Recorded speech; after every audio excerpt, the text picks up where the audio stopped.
The emergency session of the Galactic Council convened in chaos. Representatives from 47 species filled the grand chamber, their various forms of agitation creating a cacophony of clicks, hisses, and electromagnetic pulses. At the center of it all stood Ambassador Thexelar of the Vorian Collective, his four eyes wide with something the Council had rarely seen: fear.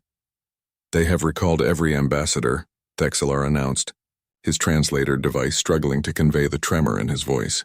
"Every single one. The humans have withdrawn from all diplomatic channels across the galaxy." The chamber erupted. The Kralvex delegation slammed their crystalline appendages against their podiums. The gaseous Netheri swirled in agitated patterns. Even the ancient keepers who had witnessed the rise and fall of civilizations for millennia leaned forward with unprecedented interest.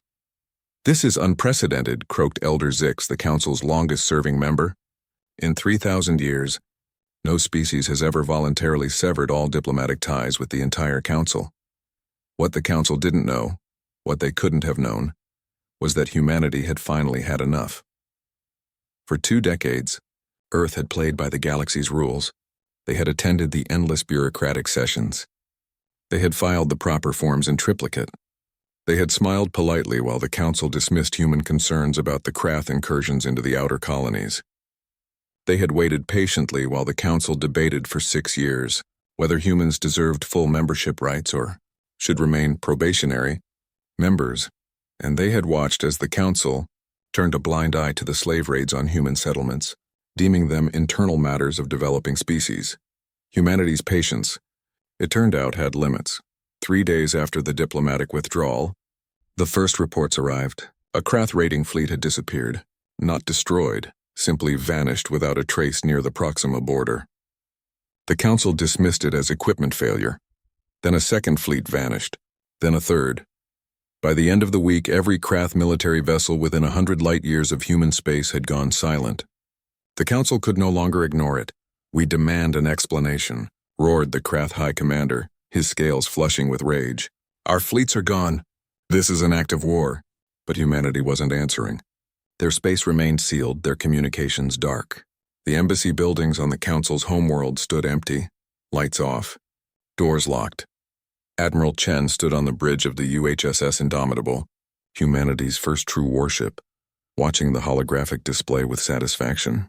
Around her, a fleet of 200 vessels hung in perfect formation, ships the Council had never seen, built in secret over the past decade. "Ma'am, we've finished relocating the last of the Krath crews," reported Commander Williams. "They've been deposited on their nearest colony world as planned, unharmed." Chen nodded. The Krath didn't know it yet, but their fleet wasn't destroyed. Their ships were being dismantled, studied, and cataloged in hidden human shipyards. Every weapon system, every engine design, every tactical protocol, all of it being analyzed and improved upon. Humanity had learned from history. They had learned from the Council's condescension and bureaucracy.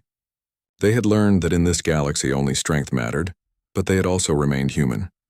"No casualties?" Shen asked. "None, ma'am. Every single Krath crew member was safely evacuated before we towed their vessels away." This was humanity's way. Ruthlessly efficient but never cruel without cause. They would defend themselves with overwhelming force, but they wouldn't become the monsters they fought against. Back at the Council, panic was setting in. Intelligence reports flooded in from across the galaxy. Human merchant ships were no longer requesting permission to traverse Council space. They simply went where they pleased, and attempts to stop them failed mysteriously. Human colonies were expanding at an impossible rate, terraforming worlds in months that should have taken decades. Most disturbing of all, human vessels were now appearing in systems where Council members had their own secret military installations. They didn't attack. They simply appeared, scanned everything, and departed. The message was clear. "We see you, we know what you're hiding, and there's nothing you can do about it." "They've been holding back," whispered Ambassador Thexelar, reviewing the latest reports. "All this time they've been holding back." The realization spread through the Council like ice water.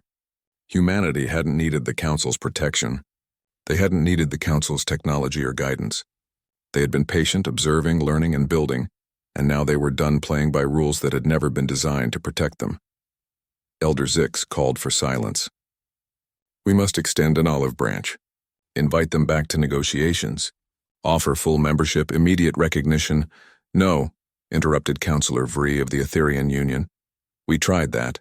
We offered condescension masked as generosity. What makes you think they'll accept the real thing now? The chamber fell silent. On Earth, Secretary General Maria Santos read the Council's desperate invitation with a slight smile. 23 separate offers of full membership, trade agreements, mutual defense pacts, and formal apologies had arrived in the past 2 hours. The Council was terrified. Good. She drafted humanity's response carefully. It was short, direct, and unmistakably human. Humanity thanks the Galactic Council for their belated offers. We will consider renewed diplomatic relations under the following conditions: immediate full membership with veto power, complete sovereignty over all human-inhabited systems, and the establishment of an independent tribunal to investigate crimes against humanity. We will await your response. Take your time. We're in no hurry. We've learned patience. Santos sent the message and leaned back in her chair. The galaxy had expected humanity to be grateful for scraps from the Council's table.